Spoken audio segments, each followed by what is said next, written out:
Today, I'm going to say something that's probably going to bother some people. But at this point, that's kind of the point, if you get what I'm saying.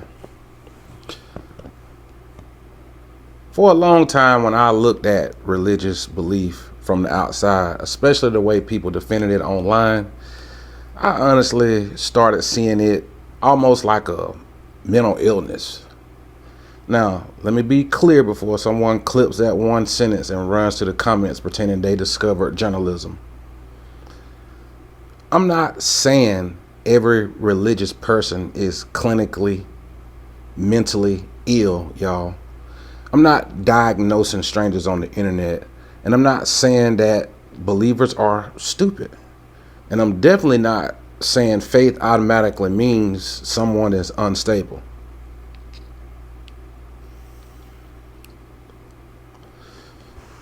But what I am saying is this. When I watch people reject obvious evidence, dodge basic questions, and defend contradictions, they also excuse moral problems. They fear doubt. I've seen people attack curiosity and treat unsupported claims like absolute truth. To me, that looks irrational. It looks unhealthy. And it looked like people were trapped inside of a mental cage and calling the cage salvation. Because from the outside, it is disturbing to watch someone be presented with facts and then immediately reach for fear and threats and your little scriptures and emotions or personal attacks instead of dealing with the actual point. You ask for evidence and they give you a testimony. You ask for history and they'll give you a fucking sermon. You ask for archaeology and they give you a Bible verse. You ask for independent confirmation and they'll say, yeah, well, you just need faith. You ask why God would need faith to cover the gap where evidence should be, and suddenly you're arrogant, lost, bitter, deceived, angry at God, and leaning on your own understanding. I'm sick of that shit, y'all. I'm sick of it. And that one always gets me because apparently using your brain becomes a sin the moment the argument stops making sense to people. How convenient is that? So that is why I used to look at it like a mental illness. Not because I was making a medical diagnosis, but because I'm talking about the behavior. I'm talking about the patterns I see from people. I'm talking about the way some people have been conditioned to protect their belief when the belief is not protecting any truth at all. It is protecting comfort. It is protecting identity. It is protecting fear. It is protecting the story they were handed before they were even old enough to even question the damn thing. Once you see that, if you're like me, you just can't unsee it. You realize the issue is not always that people do not understand the evidence. Sometimes they understand exactly what the evidence threatens. That is why they react so strongly, because you are not just challenging a claim when you do this. You are touching the foundation of their identity. You're touching their family, their ancestry, their loved ones. You're touching their church. You're touching their grandmama's prayers if they had one in their life. You're touching the fear of hell. You're touching the promise of heaven. You're touching the idea that their suffering actually has meaning. You're touching the story that told them they were chosen, saved, special, protected, and on the right side of eternity. So when you ask, where's the evidence? They don't hear a question, y'all. They hear an attack. But that is not because the question was emotional. It is because the belief is emotional. That is the part people do not want to admit. When I ask for evidence, I'm not attacking your humanity. I'm not attacking your worth. I'm not attacking your family. And I'm not attacking your childhood. I'm asking whether the claim is true. That's it. But if your identity is glued to the claim, then questioning the claim feels like questioning you. I get it. And that is when conversations with believers can feel like trying to perform surgery on someone who thinks the scalpel is a weapon. You are trying to remove a bad idea. They think you are trying to kill them. That is how deeply some of these beliefs get embedded.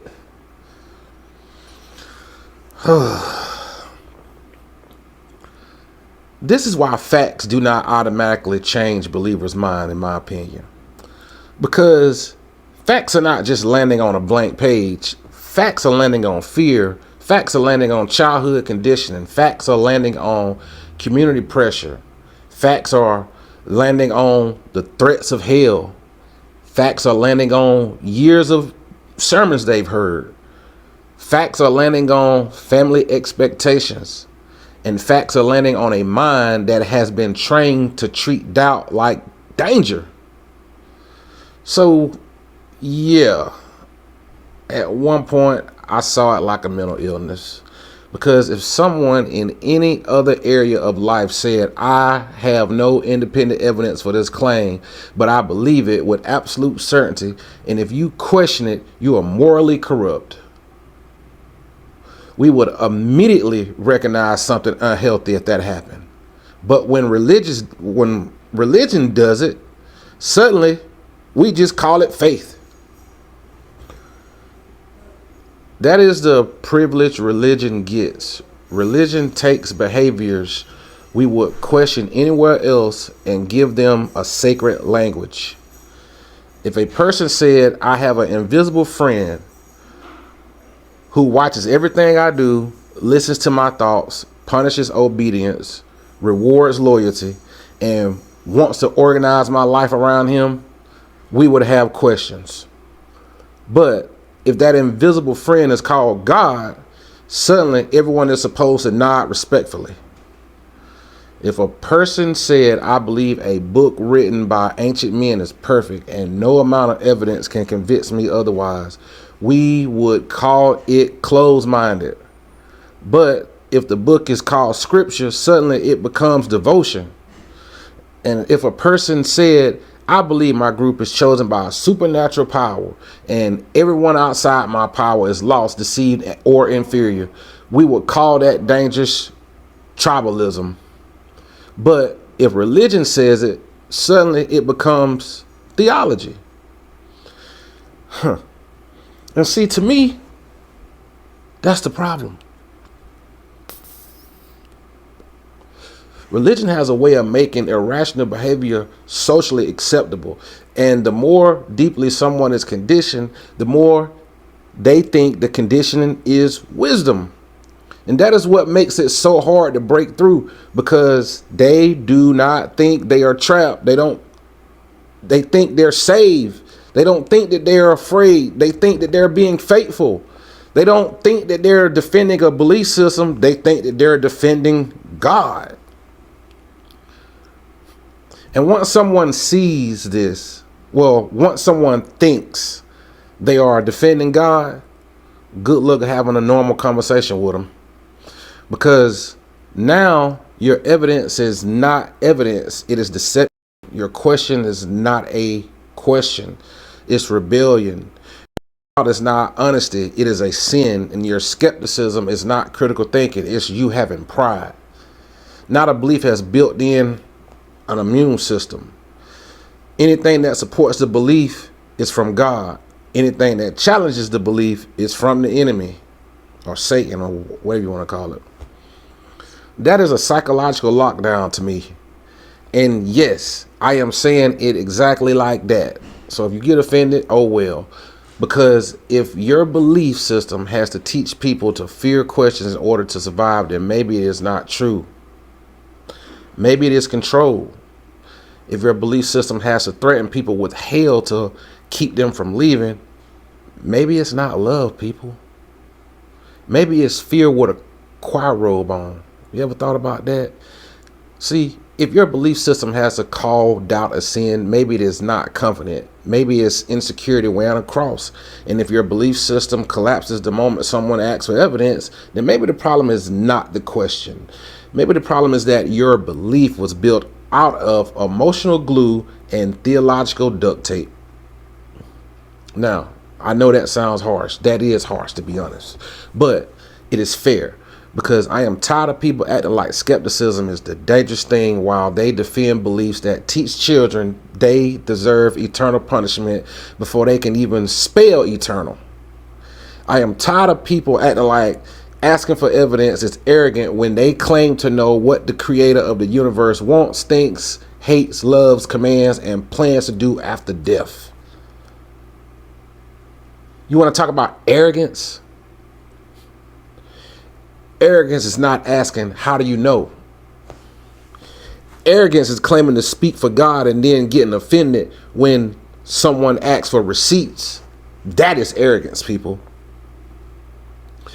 And this is where apologetics come in, because apologetics is often not honest.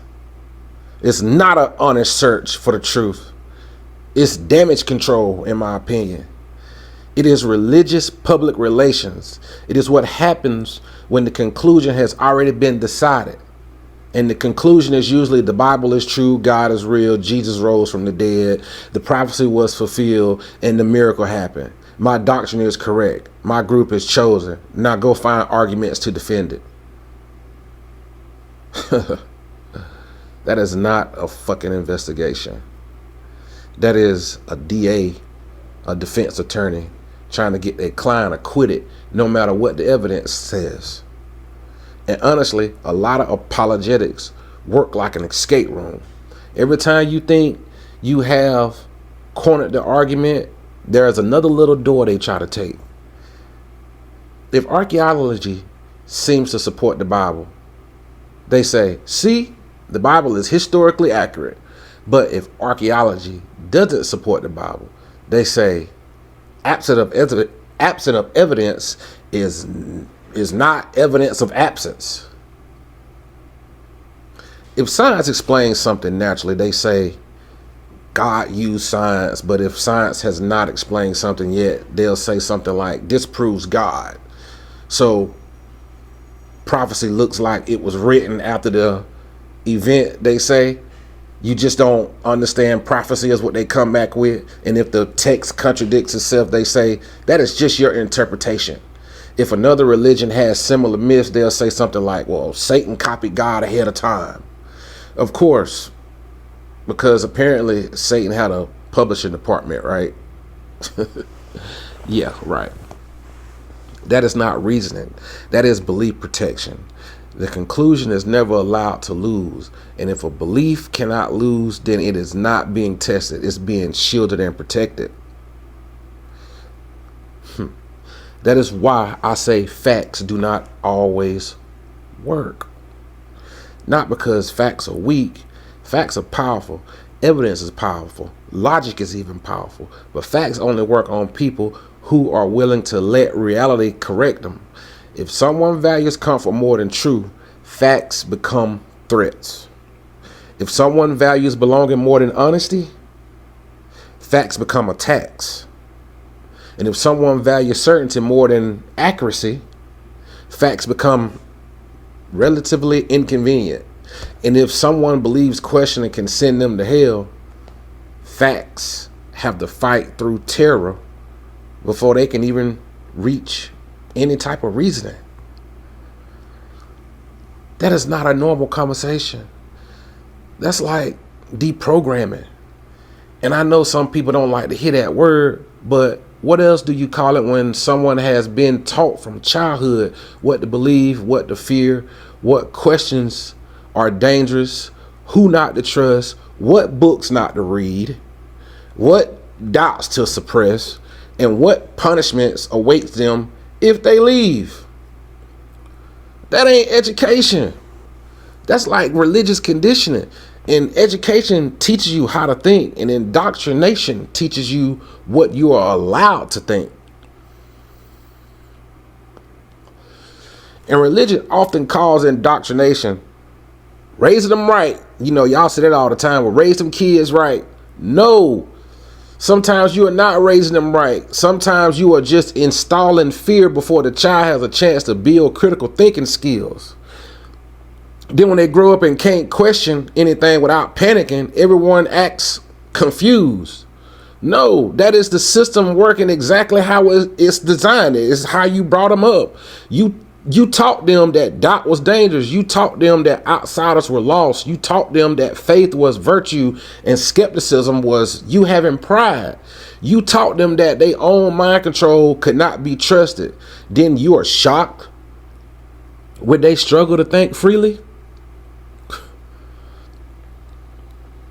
That is not mysterious. That shit is cause and effect from what y'all are doing to these kids when they first get here. And that is why deconstruction can feel so brutal for people like me. Because people think deconstruction is just somebody waking up one day and saying, I don't want rules anymore. No. For many people, deconstruction feels like pulling wires out of your own brain. I know what it did for me. It feels like realizing the voice you thought was God may have been fear the whole time. It feels like realizing the guilt you thought was conviction may have actually just been control. It feels like realizing the certainty you thought was truth may have just been repetition. It feels like realizing the peace you thought came from God may have come from finally submitting to the group. That shit is painful. It can be painful. And that is why I don't mock people for struggling with that. But I will absolutely challenge the systems that created the struggle. Because when a belief system makes people afraid to ask basic questions, the belief system deserves scrutiny. And when a belief system tells people their doubts are demonic, that belief system deserves scrutiny. When a belief system teaches people that faith is more important than evidence, that belief system needs scrutiny. And when a belief system makes people think external torture is a reasonable punishment for disbelief, man, shit, that belief system definitely deserves more scrutiny. And it deserves a full psychological audit at this point. Because that is not just a doctrine. That is a fear machine. And for some people, that fear machine runs their entire life. They do not make decisions based on evidence. They make decisions based on fear. Fear of what? Fear of hell. Fear of disappointing God. Fear of losing family. Fear of losing community. Fear of being wrong. Fear of being wrong. Fear of being deceived. Fear of being punished. Fear of thinking too much. Man, y'all can't tell me that's freedom. That is not freedom. That is a mental prison with holy music, worship music playing. And yes, I know that line is going to make somebody mad, but I don't give a fuck. Maybe instead of getting mad, ask why it applies. Because if your belief brings peace, why does it need fear? If your God is love, why does he need threats? If your faith is truth, why does it need protection from questions? And if your doctrine is solid like you say it is, why does it panic every time history, science, anthropology, archaeology, or textual criticism walks into the room? Truth does not need to be handled like glass. Truth is not fragile. Truth can take a hit. Truth can be examined. Truth can be questioned. Truth can survive criticism, y'all. But fragile beliefs need walls. Fragile beliefs need warnings. They need censorship. They need pastors telling people, don't listen to them. Fragile beliefs need parents saying, you don't question God. Fragile beliefs need communities saying, if you leave, you were never really one of us. That's insecurity, if you ask me. And once you see it, You understand why facts do not always change minds, because the facts make shit hard. The facts are competing with the identity. The facts are competing with fear. The facts are competing with belonging. The facts are competing with childhood. The facts are competing with every emotional reward the belief provides. And that is why some people would rather defend a contradiction than face a crisis, I believe. They would rather twist themselves in the knots than admit that the text has a problem. They would rather say context 57 times than admit the verse says what it says. They would rather call every inconsistency a mystery than admit their doctrine is messy. They would rather accuse you of being arrogant than admit they cannot answer the question. Because the moment they say, I don't know, the wall cracks. And for someone whose entire worldview depends on certainty, a crack feels like collapse. That is why I don't know is so powerful. I don't know is honest. I don't know is humble. I don't know is how learning begins. But religion often trains people to fear uncertainty. So instead of saying, I don't know, they say God's ways are higher. And instead of saying, I don't know, they'll say something like, well, you just need faith. Instead of saying, I don't know, they'll say some shit like, oh, you're just spiritually blind. And instead of saying, I don't know, they'll say some crazy shit like, one day every knee will bow. Like, that's like you got empirical evidence for that. That is not an answer. That is a threat dressed up in church clothes. Because threatening me with your religion punishment does not prove your religion, people. It proves your argument ran out of gas and started throwing rocks. And if the only way you can defend your belief is by threatening consequences after death, then I think you are making an argument. You are using fear as a substitute for evidence. And that is exactly why I ask the stuff I do. And the stuff that I ask can look psychologically unhealthy, because fear can make people defend things they would otherwise question. Fear would make people excuse cruelty. Fear will make people surrender their own judgment. Fear can make people call abuse love, and fear can make people call control protection. Fear can make people call ignorance faith. Man, they call it relevance and conviction, and they call it obedience. But from the outside, it looks like a person defending the cage because they have been told the cage is safe. And that's tragic, because understanding the tragedy does not mean I have to respect the claim. I can understand why someone believes and still say the belief is not demonstrated. I can understand why heaven comforts you and still say comfort is not evidence. I can understand why hell scares you and still say fear is not evidence. I can understand why your family tradition matters to you, and I still can understand tradition. And I know tradition is not evidence, though. You know, that's the line. People deserve dignity. Claims deserve examination. And if a claim fails examination, I don't have to pretend it survived just because someone feels emotionally attached to it. This applies to Christianity. This applies to Islam. It applies to conspiracy theories. It applies to politics. It applies to the Black Hebrew Israelite ideology I talked about yesterday. It applies to any worldview where the identity comes first and the evidence gets dragged behind it like luggage. Because once identity takes over, people stop asking what is true and they ask what protects my side. That is why someone can claim they care about evidence until the evidence challenges them.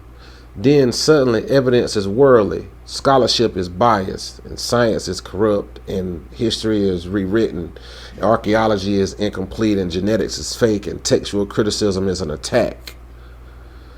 Everyone is lying except the YouTube prophet with a ring light and a cash app.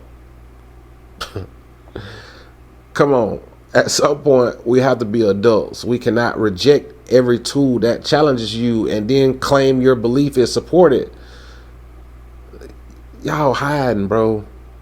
That is not support. That is hiding. And this is why facts still matter, even when people reject them, because facts expose the dodge. Facts reveal the double standard.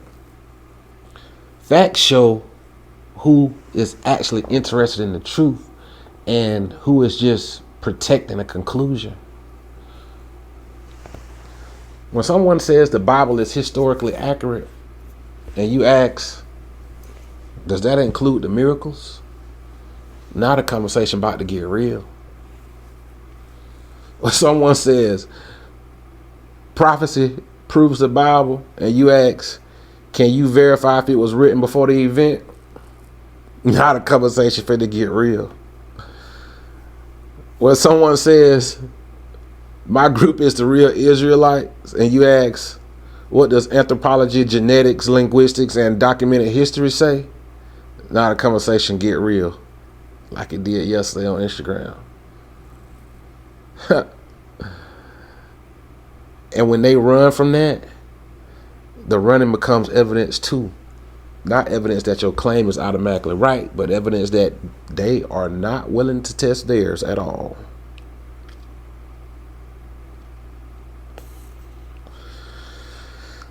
Sometimes the goal is not to convince the other person that's arguing. Sometimes the goal is to let the audience see the belief system malfunction in real time, in real life. And yes, I said malfunction. I ain't taking it back. Because when a person can't answer a question without attacking your character and quoting a threat or retreating into faith or retreating into reason processing, man, that is not how adults evaluate reality. That's how people protect sacred conclusions. So no, I'm not going to soften it too much on this episode. I'm not going to pretend all beliefs deserve equal intellectual respect, because they don't. People deserve basic respect, but ideas have to earn respect, and some ideas are bad. Some of them are harmful. Some ideas survive by fear. Some of them survive by isolation. Some ideas survive by making people afraid of evidence. Some ideas survive by calling curiosity rebellion. And those ideas do not need politeness. Them motherfuckers need exposure, and that's what I'm here to do. Because bad ideas don't become harmless just because they're religious. The bad idea with a Bible verse is still a bad idea, y'all. A bad argument with a pulpit is still a bad argument.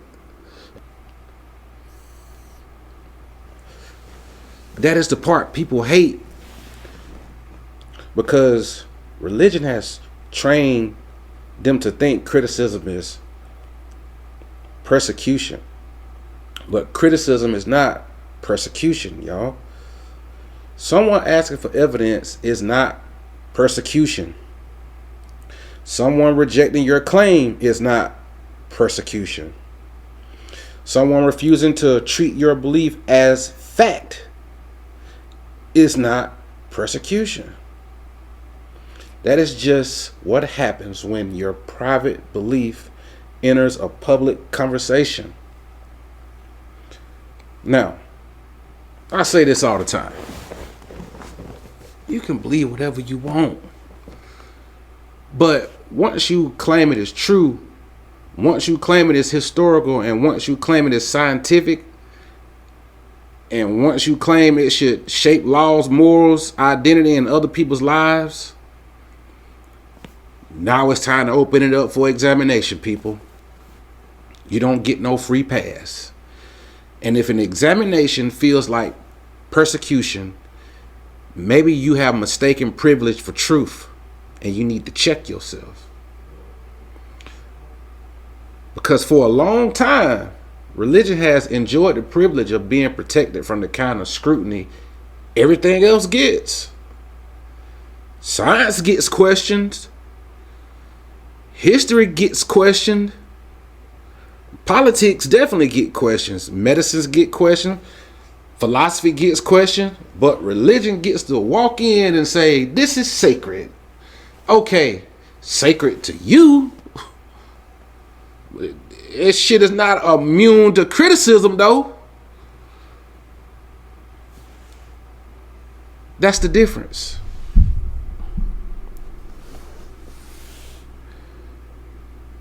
Your belief being meaningful to you does not make it untouchable to everyone else. If that offends you, maybe ask yourself why your belief requires special treatment. If it is true, it should not need special treatment. But if it's false, special treatment may be the only thing that's keeping it alive. You gotta keep it real. And that is why the mental illness comparison came up at the beginning for me. Because from the outside, watching people protect religious beliefs can look like someone protecting a delusion. Again, that's not a clinical diagnosis. It's a behavioral comparison. A person believes something with extreme confidence. They can't demonstrate it. They reinterpret every challenge as hostility. They dismiss contradictory evidence and they isolate themselves within confirming voices. They fear leaving the belief. They treat doubt as danger. And they love to use circular reasoning to keep the belief alive. And society says, we gotta respect that? No. I will respect the person. But I am not required to respect the delusion-like structure of your belief.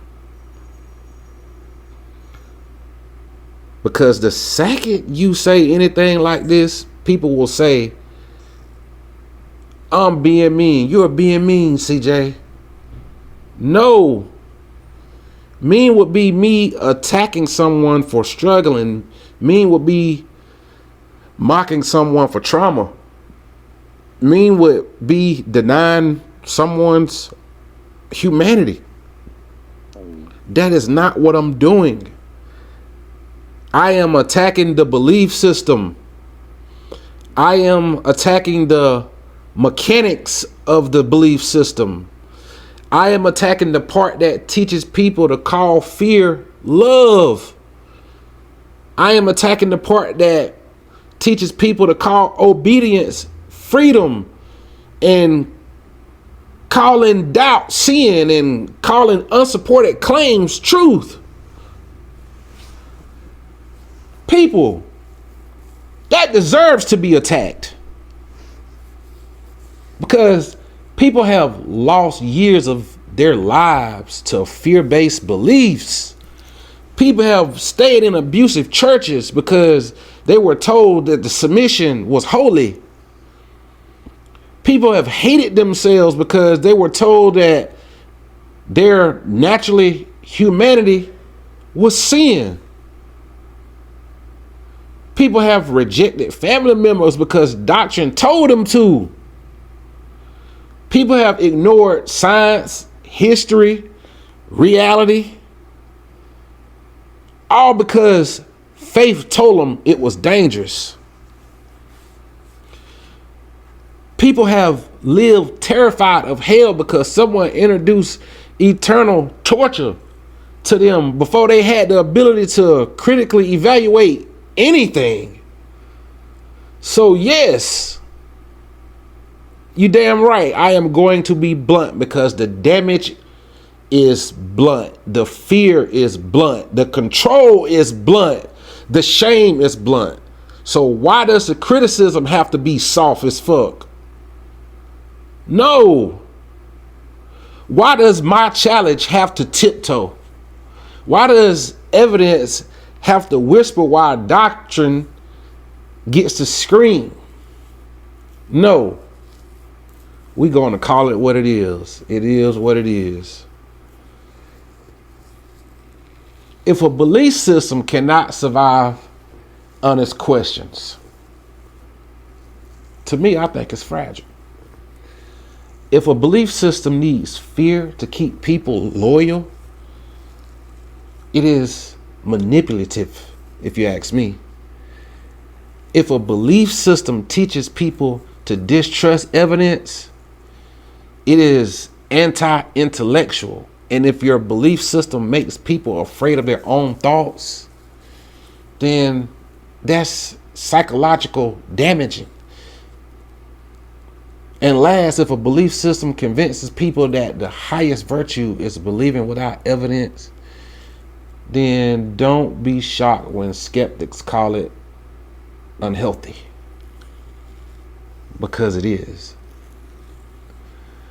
Believing without evidence is not a virtue. It is vulnerability. It makes people easier to control. It makes people easier to manipulate. It makes people easier to scare. It makes people easier to recruit into bad ideas. That is why the evidence matters, though. That is why skepticism matters, though. That is why asking questions matters. Because once you convince people that faith is better than evidence, you have lowered the immune system of the mind. Now, any claim can get in if it sounds holy enough. Any leader can manipulate if he speaks with enough authority. And any doctrine can survive if people are afraid enough to question it. That is not spiritual strength. That is intellectual surrender. And I refuse to celebrate surrender as wisdom. So, here's where I stand. And this is where I want to land the plane. I don't think facts instantly change believers' minds, but I do think facts expose whether someone actually wants truth. Because a truth seeker can be uncomfortable and still listen. A truth seeker can feel challenged and still think. A truth seeker can admit uncertainty, and a truth seeker can speak. That is a good point. A truth seeker can revise their confidence, but a belief protector can't do that. A belief protector has to defend. A belief protector has to dodge. A belief protector has to attack. They have to reinterpret.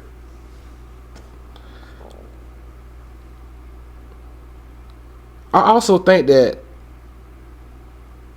they got to make the questioner the problem.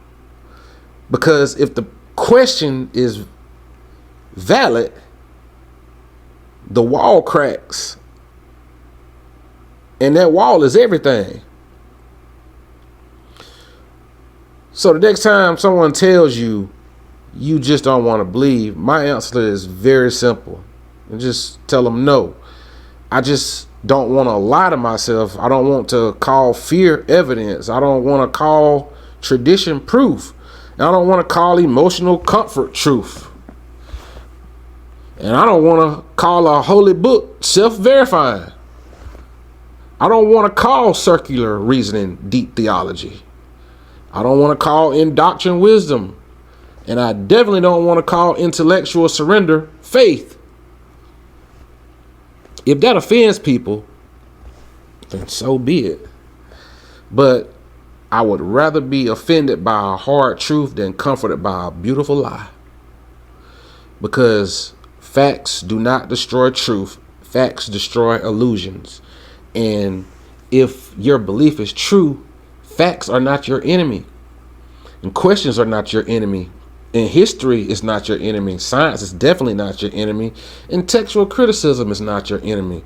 And my favorite one of all, anthropology is not your enemy. Your enemy is fear. Your enemy is conditioning. Your enemy is the voice that tells you not to look too close. Your enemy is the system that told you doubt is dangerous because it knew doubt might just set you free.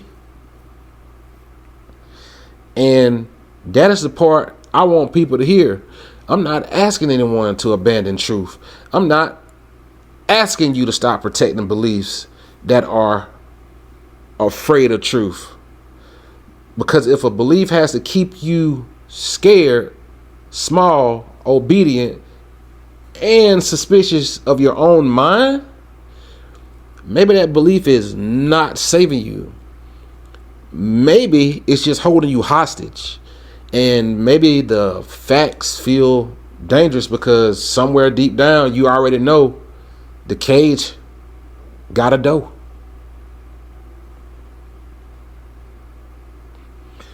This is why I keep asking questions. Not because I hate believers.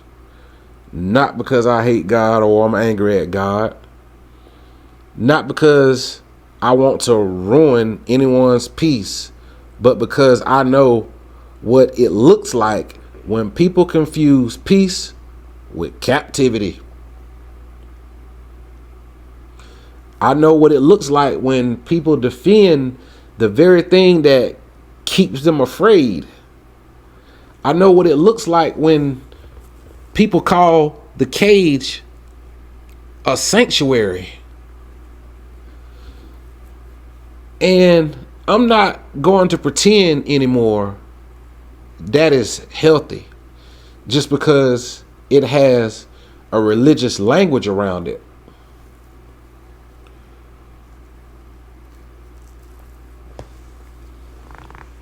This shit really got me thinking, y'all.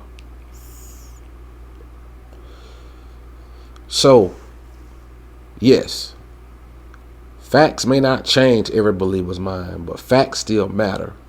Because facts are the cracks in the wall. Facts are the alarm clock.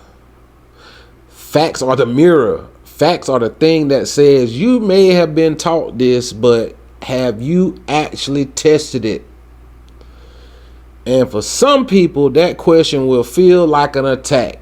For others, like myself, it'll feel like freedom. And those are the people I'm talking to. Not the ones who already decided that no evidence could ever move them.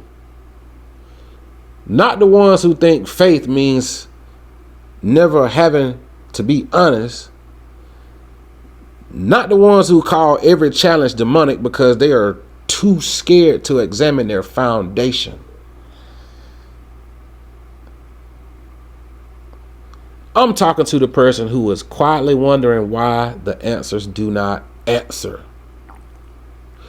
I'm talking to the person who feels guilty for thinking. I'm talking to the person who has been told doubt is dangerous. I am talking to the person who is tired of pretending certainty.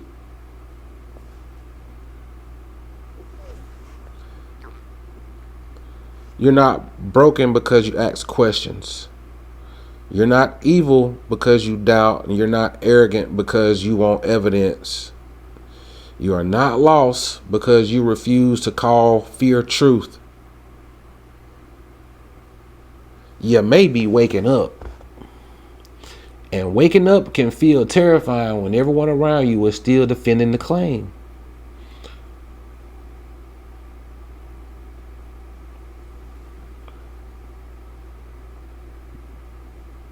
But answer this for me in the comments. Is the truth worth it? Even when it costs comfort, even when it costs certainty, even when it costs approval. Because a belief that requires you to portray your own honesty is not worth keeping, people. And that is where I will leave it. If your belief is true, it can survive questions. If your belief is healthy, it does not need fear. If your belief is supported, it does not need excuses. If your belief is honest, it does not need to attack the person asking for evidence. But if your belief needs fear, threats, circular reasoning, emotional manipulation, and a ban of honest questions just to stay alive, then maybe it's not faith. Like I said yesterday, maybe it's just conditioning. Maybe it's just control. Maybe it's just a mental cage. And I hate to say it that way, but like I said on the other episode, a cage is still a cage. You can decorate it. It's still a cage. And maybe the most honest thing you can do is finally ask, what if I was taught to fear the very question that could set me free?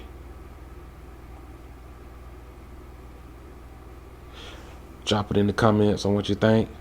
Once again, thanks for watching. I'm the Jewish Skeptic. See you on the next one. Do you know what I found? The more you know, the less you know.